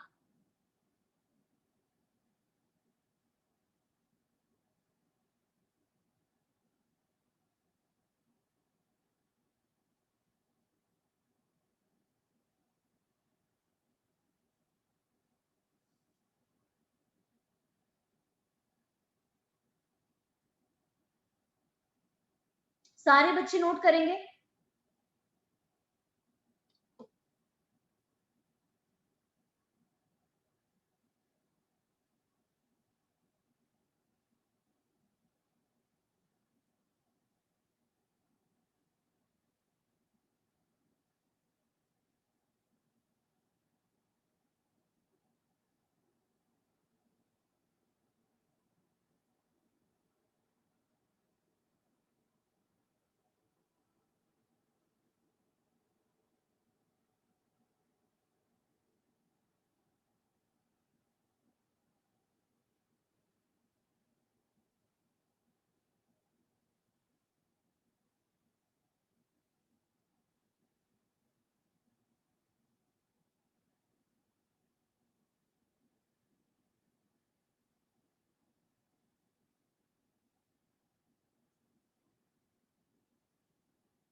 नोट कर लिया सबने? अगर नोट कर लिया है तो अभी मैं आपको यहाँ पे 2-3 चीजें और बताऊंगी, उसको प्लीज ध्यान से सुनना, क्योंकि ये भी अगेन आपका काफी ज्यादा इंपॉर्टेंट वाला क्वेश्चन है। तो यहाँ पे देखिए क्या हुआ, अभी हम यहाँ पे क्या लाइन पढ़ रहे हैं काफी देर से कि पेनक्रियाटिक जूस क्या कंटेन करता है, इनएक्टिव एंजाइम कंटेन करता है। कौन कौन से इनएक्टिव एंजाइम्स है, ट्रिप्सिनोजन, तो यहाँ पे देख रहे हो आप ट्रिप्सिनोजन, जन पहले वाला भी हमने ऐसे किया था, जो आपका स्टमक में रिलीज हुआ था उसका नाम क्या था, उसका नाम था पेप्सिनोजन। तो पेप्सिनोजन इनएक्टिव था, उसकी एक्टिव फॉर्म थी पेप्सिन, ऐसे था। अब यहां पर भी ऐसा ही है, ट्रिप्सिनोजन कैसा एंजाइम है, इनएक्टिव एंजाइम है। काइमोट्रिप्सिनोजन ये भी कैसा एंजाइम है, ये भी इनएक्टिव एंजाइम ही है। प्रो कार्बोक्सी पेप्टाइडेज ये भी कैसा एंजाइम है, ये भी इनएक्टिव एंजाइम ही है। तीनों इनएक्टिव एंजाइम है। अब हम क्वेश्चन यहाँ पे अब दोबारा राइज होता है कि अब इसको एक्टिवेट कौन करेगा। हमारे पास ये तीनों के तीनों आपके पेनक्रियास से, देखो अमाइलेसिस हो गया, लाइपेसिस हो गया, न्यूक्लियसिस हो गया, ये सारे ही पेनक्रियास से रिलीज हो रहे हैं। बट अब इनका काम क्या, पहली चीज काम क्या है, और ये जो इनएक्टिव एंजाइम है इसको यहाँ पे एक्टिवेट कौन कर रहा है। तो क्वेश्चन यहाँ पे ये राइज होता है। तो यहाँ पे मैं इसको नोट करूंगी, प्लीज आप साथ साथ में आप इसको मेरे साथ साथ में नोट करना, ठीक है। सबसे पहले बात करते हैं ट्रिप्सिनोजन की। ट्रिप्सिनोजन इनएक्टिव फॉर्म है, लेकिन इसकी एक्टिव फॉर्म का नाम है ट्रिप्सिन। अब इसको एक्टिवेट कौन करता है, एक्टिवेट करने के लिए एक एंजाइम होता है और उस एंजाइम का नाम है एंटीरोकाइनेज। एंटीरोकाइनेज, लेकिन हमारे पास जो एंटीरोकाइनेज है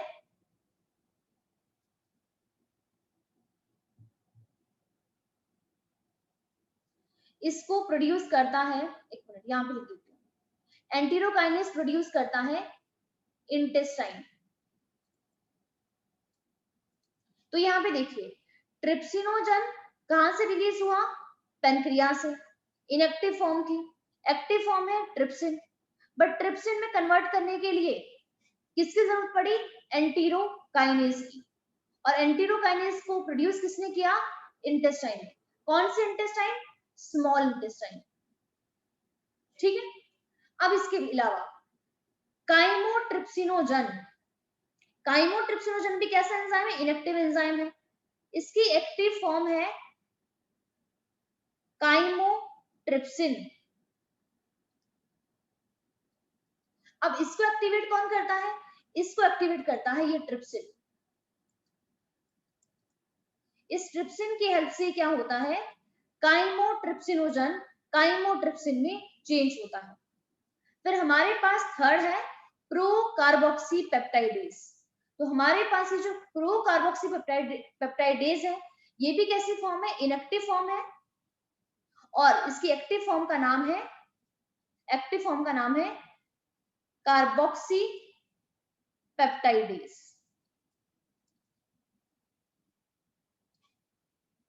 अब इसको कौन कन्वर्ट करता है, इसको अगेन कन्वर्ट करता है ट्रिप्सिन ही कन्वर्ट करता है। अब ट्रिप्सिन हो गया, काइमोट्रिप्सिन हो गया, कार्बोक्सी पेप्टाइडेज हो गया, तीनों का एक ही काम है, और एक ही काम तीनों का क्या है, प्रोटीन को डाइजेस्ट करना, तीनों का काम सेम ही है। तो ये तीनों किसके ऊपर एक्ट करते हैं, प्रोटीन के ऊपर एक्ट करते हैं, लेकिन कैसी प्रोटीन के ऊपर एक्ट करते हैं, पार्शली डाइजेस्टेड प्रोटीन के ऊपर एक्ट करते हैं। क्योंकि देखिए कुछ प्रोटीन का ब्रेकडाउन तो हमारे स्टमक में हो ही गया था ना, किसने किया था, वहां पे पेप्सिन ने किया था। तो प्लीज समझना, पेप्सिनोजन को गैस्ट्रिक ग्लैंड ने प्रोड्यूस किया था, उसको एक्टिवेट करने के लिए हमें एचसीएल चाहिए था, लेकिन यहाँ पर तीन एंजाइम, इनएक्टिव एंजाइम पेनक्रियास से रिलीज होते हैं, trypsinogen, chymotrypsinogen, pro carboxy peptidase, और तीनों ही कैसे होते हैं, इनएक्टिव होते हैं, और ये तीनों भी किसके ऊपर काम करते हैं, प्रोटीन के ऊपर, मतलब पार्शली डाइजेस्टेड प्रोटीन के ऊपर ही एक्ट करते हैं। इसके अलावा अमाइलेसिस, अमाइलेसिस किसके ऊपर काम करता है, अमाइलेज काम करता है स्टार्च के ऊपर, ये हम पहले भी कर चुके हैं। लेकिन जो amylase mouth buccal cavity salivary gland produce करते हैं उसको हम बोलते हैं सलाइवरी अमाइलेज। जो अमाइलेज पेनक्रिया रिलीज करती है उसको हम बोलते हैं पेनक्रियाटिक अमाइलेज। लेकिन दोनों सेम है, कोई फर्क नहीं है यहाँ पे। लाइपेजेस किसके ऊपर काम करता है? लाइपेजेस काम करता है लिपिड के ऊपर। लिपिड मतलब फैट्स के ऊपर। एंड न्यूक्लियसेस काम करते हैं न्यूक्लिक एसिड के ऊपर। आई होप आपको ये सारी बातें समझ में आ रही होगी। नोट भी आप लोगों ने कर लिया होगा। तो यहाँ पे देखो क्या लिखा है, trypsinogen is activated by enzyme. इस ट्रिप्सिनोजन को एक्टिवेट कौन करता है? एंटीरोकाइनेज करता है। लेकिन इस एंटीरोकाइनेज को प्रोड्यूस करने वाला कौन है? Small intestine. अब देखो क्या लिखा है, secreted by intestinal mucosa into active trypsin. तो यहाँ पे देखिए हमारे पास ये एंटीरोकाइनेज को प्रोड्यूस करने वाला है small intestine, but small intestine में भी कौन? उसकी म्यूकोसा लेयर। तो आप देख रहे हैं इस म्यूकोसा लेयर का कितना सारा काम है। कब से हम हर जगह म्यूकोसा म्यूकोसा लेयर ही पढ़ते जा रहे हैं। तो हमारे पास इंटेस्टाइन की जो म्यूकोसा लेयर होती है वही एंटीरोकाइनेज प्रोड्यूस करती है, और इसी की हेल्प से हमारा ट्रिप्सिनोजन आपका ट्रिप्सिन के अंदर चेंज होता है। अब आगे देखिए, which in turn activate the other enzyme in the pancreatic juice। मतलब ये जो एक्टिव ट्रिप्सिन बन गया, अब ये एक्टिव ट्रिप्सिन क्या करेगा? बाकी जो इनएक्टिव एंजाइम है पेनक्रियाटिक जूस के अंदर उनको एक्टिवेट करेगा, like chymotrypsinogen and pro carboxy peptidase. समझ आया आपको?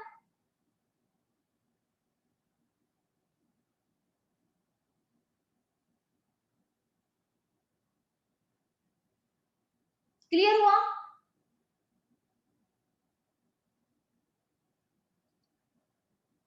इस बार आपका ना नीट में यही क्वेश्चन पूछा गया था। क्वेश्चन थोड़ा सिंपल सा ये कि ट्रिप्सिनोजन आपका उसको एक्टिव फॉर्म में ट्रिप्सिन में कौन कन्वर्ट करता है? तो आंसर सिंपल सा है, एंटीरोकाइनेज। ठीक है,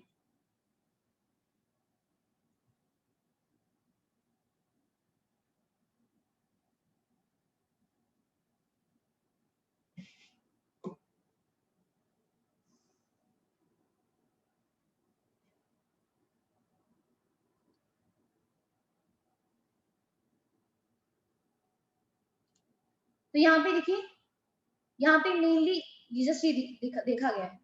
अब यहाँ पे देखिए दोबारा इस स्लाइड को समझने की कोशिश कीजिए जिसको अभी भी समझ में नहीं आई है। हमने क्या कहा है? अब देखिए ये सारी कहानी अभी तक हम पेनक्रिया की ही बात कर रहे हैं, बाकी भी हम किसी की भी बात नहीं कर रहे हैं। हमारे पास ये देखिए स्टार्च का मॉलिक्यूल है, और यहाँ पे देखिए ये स्टार्च किससे बनता है? ग्लूकोज से बनता है ना। तो यहाँ पे देखिए ये ग्लूकोज का मॉलिक्यूल दिखाया गया है, दिख रहा है ना ये ग्लूकोज, ये देखिए ग्लूकोज। अच्छा ये बताइए, यहाँ पे स्टार्च में इतने सारे ग्लूकोज के मॉलिक्यूल आपस में कंबाइन है, यहाँ पे इस बॉन्ड का नाम बताइए। कल मैंने आपको बताया था, क्या नाम है इस बॉन्ड का?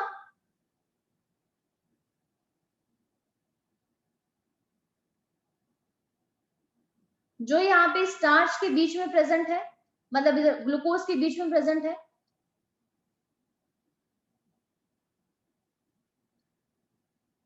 कौन सा बॉन्ड प्रेजेंट होता है?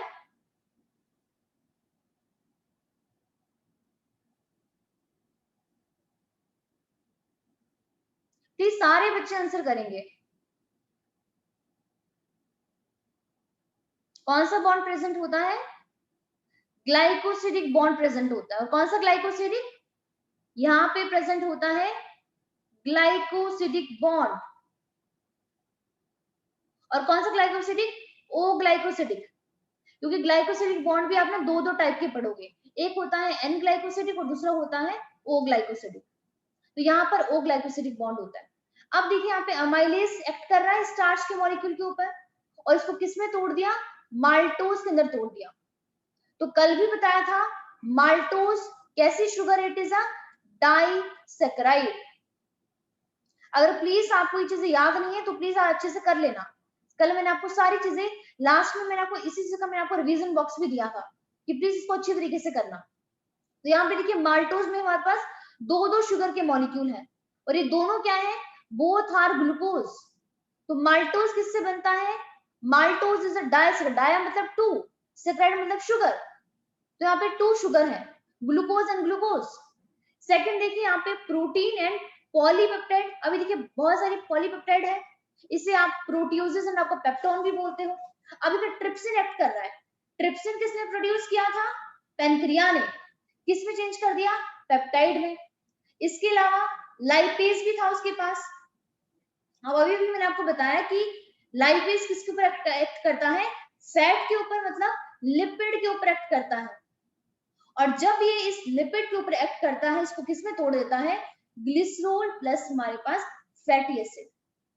तो ये जो ग्लिसरॉल जो है फैटी एसिड है, ये मिलकर बनाते हैं फैट का मॉलिक्यूल। और इस फैट को तोड़ने के लिए हमें किसकी जरूरत पड़ती है? हमें जरूरत पड़ती है लाइपेज की। तो लाइपेज जब जो हमारे पास ये फैट मॉलिक्यूल है इसके ऊपर एक्ट करता है तो उसको तोड़ देता है ग्लिसरॉल में, सेकंड हमारे पास फैटी एसिड। ये काफी इंपॉर्टेंट है सारी की सारी चीजें, इस पे क्वेश्चन आ जाते हैं कि मान लेते कोई आपसे पूछे कि फैट के मॉलिक्यूल के ऊपर लाइपेज एक्ट कर रहा है, तो आप हमें बताइए क्या क्या चीजें हमें मिलेगी। तो हमें मिलेगा ग्लिसरॉल और हमें मिलेगा फैटी एसिड। ठीक है, ऐसे आप ये सारी चीजें आपके बायोमोलिक्यूल्स वाले चैप्टर में भी करोगे।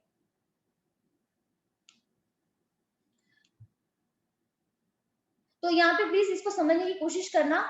अभी हमने क्या क्या क्वेश्चन हमने किया है आपका, ये देखिए हमारे पास एसिड वाला काइन इधर आया था, ड्यूडेनम में आया था।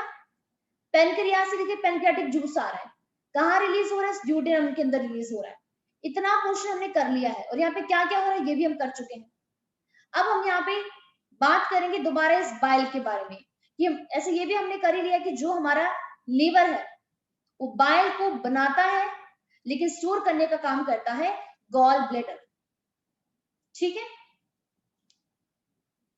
लेकिन अब ये जो बाइल जो हमारा इस ड्यूडेनम के अंदर रिलीज होता है, इसके पास क्या क्या चीजें हैं उसके बारे में हम यहाँ पे बात करेंगे। ये काफी इंपॉर्टेंट पॉइंट है। अब इसको भी आपको अगेन उसकी तरह ही नोट करना है कि जो बाइल हमारा ड्यूडेनम के अंदर रिलीज होता है उसके पास क्या क्या चीजें प्रेजेंट है। ठीक है, तो यहाँ पे देखिए जो हमारा बाइल जो है, जो कहां से रिलीज हुआ है? लीवर से रिलीज हुआ है।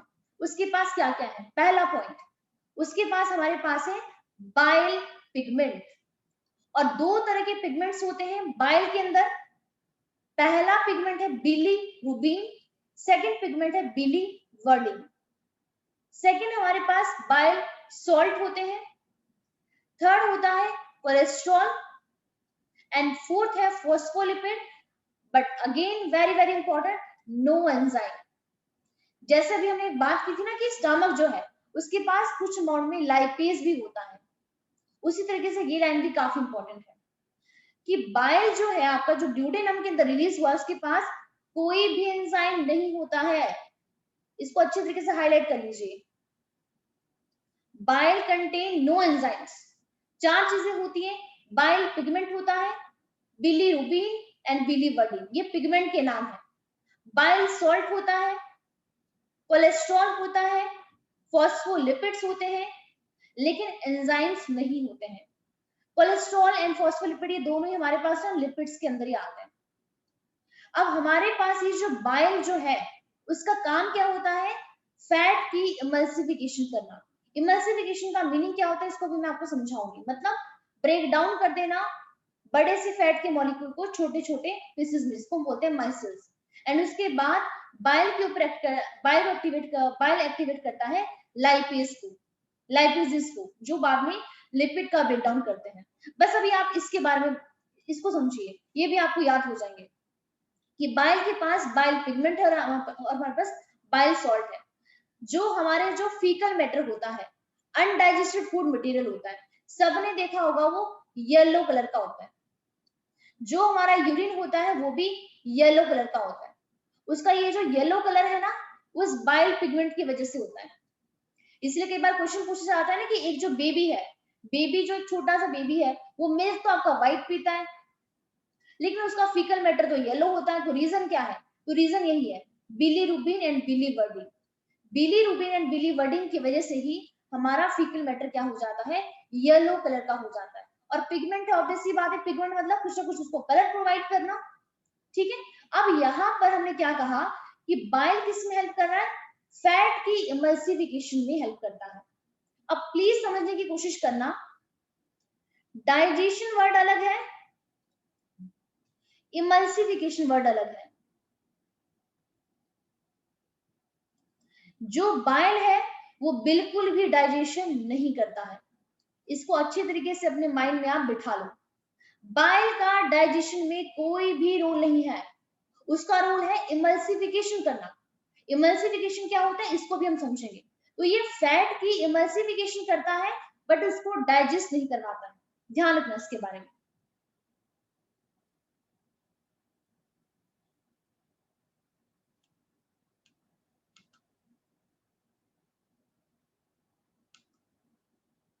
अब इमल्सिफिकेशन का मीनिंग क्या होता है उसको समझते हैं यहाँ पे। ये सबसे पहले आप यहाँ पे थोड़ा सा एक बार देखिए, एक मिनट वेट, ठीक है। तो देखिए यहाँ पे क्या लिखा है, बाइल। बाइल कहाँ स्टोर हो रहा है, गॉल ब्लैडर में। कोई एंजाइम नहीं है, नो एंजाइम्स।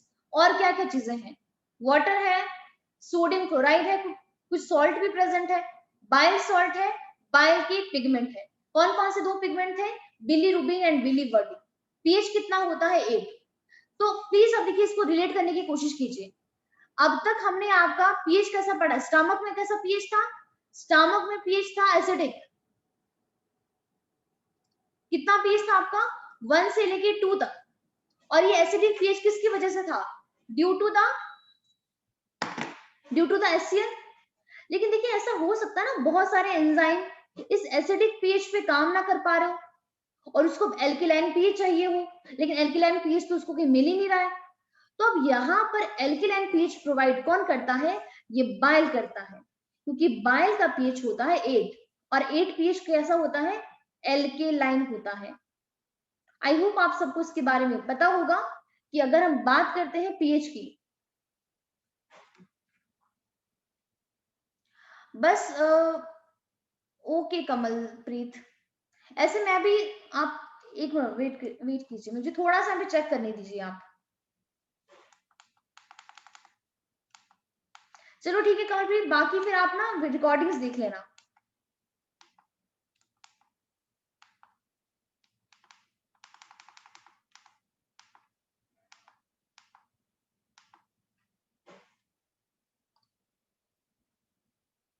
ओके कमलप्रीत, तो यहाँ पे देखिए अभी हमने क्या बात की कि हमारे पास यहाँ पे जो पीएच है, पीएच कैसा है, यहाँ पे एल्किलाइन पीएच है।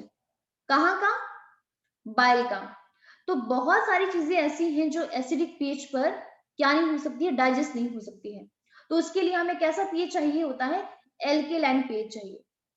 7 पीएच न्यूट्रल होता है, 7 से पहले पहले वाला एसिडिक होता है, जिनको नहीं पता है, और 7 to 14 ये होता है एल्किलाइन पीएच। ठीक है, 1 to 7 एसिडिक, 7 के बाद 14 ये हमारे पास होता है बेसिक, जिसे एल्किलाइन बोलते हैं। तो हमारे पास ये जो बाइल है इसका पीएच भी क्या होता है, 8 होता है, मतलब एल्किलाइन है। तो ये ऐसे एंजाइम को पीएच प्रोवाइड करता है, जो एंजाइम कैसे पीएच पर काम करते हैं, एल्किलाइन पीएच पर प्रोवाइड करते हैं। क्योंकि देखिए अब तक तो सारा हमारा एसिडिक एनवायरनमेंट ही चल रहा है, कहीं पर भी उसको बेसिक तो यहाँ पे मिल ही नहीं रहा है। अब यहाँ पे देखिए इमल्सिफिकेशन का मतलब क्या होता है, जो भी हमने कहा कि ये इमल्सिफाई करता है बट डाइजेस्ट नहीं करता है। अब हमारे पास देखिए यहाँ पे फैट का एक बहुत बड़ा ड्रॉपलेट है, काफी बड़ा फैट का ड्रॉपलेट है। अब यहाँ पर देखिए बाइल सॉल्ट आता है, ध्यान रखना, बाइल पिगमेंट नहीं है, बाइल सॉल्ट आया है। अब ये बाइल सॉल्ट क्या काम करता है, इस बड़े से फैट के ड्रॉपलेट को छोटे छोटे फैट के ड्रॉपलेट के अंदर तोड़ दिया। लेकिन ध्यान से समझने की कोशिश कीजिए, फैट का ब्रेकडाउन नहीं हुआ है। अगर फैट का ब्रेकडाउन होगा तो हमें क्या क्या चीजें मिलेगी, अभी भी हमने बात की थी। एक मिलेगा हमें आपका फैटी एसिड और एक हमें मिलेगा ग्लिसरॉल। तो फैटी एसिड एंड ग्लिसरॉल मिलता है फैट का ब्रेकडाउन होने पे, और ये कौन करता है, ये करता है लाइपेज। तो प्लीज ये भी समझना, फैटी एसिड अलग है, फैट्स अलग है, दोनों सेम नहीं है। तो यहाँ पर ये जो हमारा बाइल का सॉल्ट है, ये इसको फैटी एसिड में एंड ग्लिसरॉल में नहीं तोड़ रहा है, बस एक बड़ा सा फैट का ड्रॉपलेट था उसको उसने छोटे छोटे फैट के ड्रॉपलेट के अंदर तोड़ दिया, इसको बोलते हैं इमल्सिफिकेशन ऑफ फैट। तो यहाँ पे देखिए क्या लिखा है, फंक्शन क्या होता है बाइल का, तो dilute the content from stomach. Stomach से कैसा कंटेंट आया था, कंसंट्रेटेड, क्योंकि काफी ज्यादा हाईली एसिडिक पीएच था, उसको डाइल्यूट करता है, और इसके अलावा क्रिएट करता है optimum pH for the pancreatic enzyme to work in the duodenum. तो अभी भी मैंने आपको क्या कहा यहाँ पे कि हमारे पास कुछ एंजाइम क्या होते हैं कि वो कैसे पीएच पर काम करते हैं, वो काम करते हैं आपके एल्केलाइन पीएच पे। तो एल्केलाइन पीएच उनको कौन प्रोवाइड करता है, ये बाइल ही प्रोवाइड करता है, तभी वो काम कर पाते हैं। इसके अलावा कंटेन बाइल सॉल्ट, और बाइल सॉल्ट क्या करता है, इमल्सिफाई करता है फैट को। अब देखिए यहाँ पे क्या हो रहा है, हमारे पास जितने भी फैट के जो ड्रॉपलेट थे, अभी दोबारा आपके ऐसे कंबाइन ना हो जाए, आपस में जुड़ ना जाए, इसके लिए कि यहाँ पे क्या चीज होती है। अब देखिए इसको समझने की कोशिश कीजिए। यहाँ पे हमारे पास देखिए ये फैट का बहुत बड़ा सा ड्रॉपलेट है, काफी बड़ा फैट का ड्रॉपलेट है। अब देखिए ये आपका छोटे छोटे पार्ट के अंदर टूट गया, टूटने के बाद यहाँ पे देखिए बाइल सॉल्ट आता है, और बाइल सॉल्ट इसकी आउटर सरफेस पे आके से बाइंड हो जाता है। क्यों बाइंड हो जाता है, ताकि हमारे पास ये दोबारा आपका इसको रीजॉइन ना कर ले, दोबारा ये रिकम्बाइन ना हो जाए। तो बाइल सॉल्ट का इस तरीके से यहाँ पे आपका इसके आउटर सरफेस पे आकर बाइंड हो जाना, इसी को कहते हैं इमल्सिफिकेशन ऑफ फैट। अब देखिए यहाँ पे इतने सारे फैट के ड्रॉपलेट बन जाते हैं, ठीक है, बहुत सारे फैट के ड्रॉपलेट आ गए, छोटे छोटे छोटे। अब इसके ऊपर काम करता है बाद में, अब काम करता है लाइपेज। तो लाइपेज को यहाँ पे काफी ज्यादा सरफेस एरिया मिल चुका है, जिसकी वजह से यहाँ पे क्या होगा, इजिली फैट का ब्रेकडाउन हो जाएगा। तो बाइल सॉल्ट क्या करते हैं, इमल्सिफाई करते हैं फैट को, मतलब break the large fat globules into the smaller globules. तो इसका बेनिफिट क्या है इमल्सिफिकेशन का, सरफेस एरिया काफी इंक्रीज हो जाता है, जिसकी वजह से लाइपेज वहां पे जाके एक्ट कर सकता है, तो उसी को बोलते हैं इमल्सिफाई करना। तो ये इमल्सिफिकेशन करता है, लेकिन हमारे पास डाइजेशन नहीं करता है। ठीक है, समझ आ गया आपको इसके बारे में।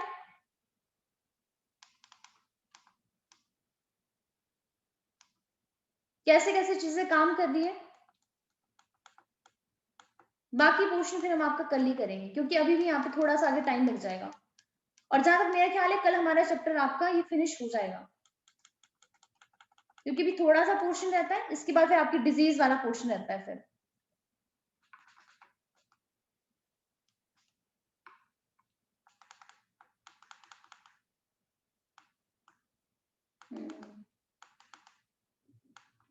यहां तक सबको समझ में आ गया,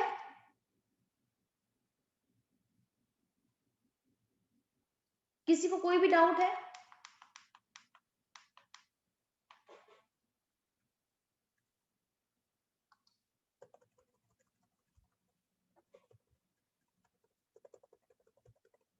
कोशिश करेंगे कि कल हमारे पास ये आपका पोर्शन आपका ही कंप्लीट हो जाए।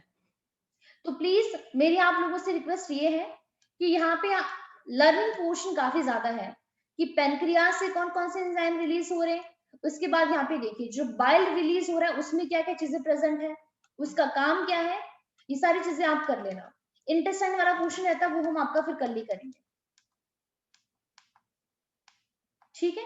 और साथ में आज हमने आपका गैस्ट्रिक ग्लैंड वाला पोर्शन आपका कंप्लीट कर लिया है। तो ठीक है, प्लीज आप यहां तक पढ़कर आना, बाकी पोर्शन फिर हम आपका कल ही करेंगे।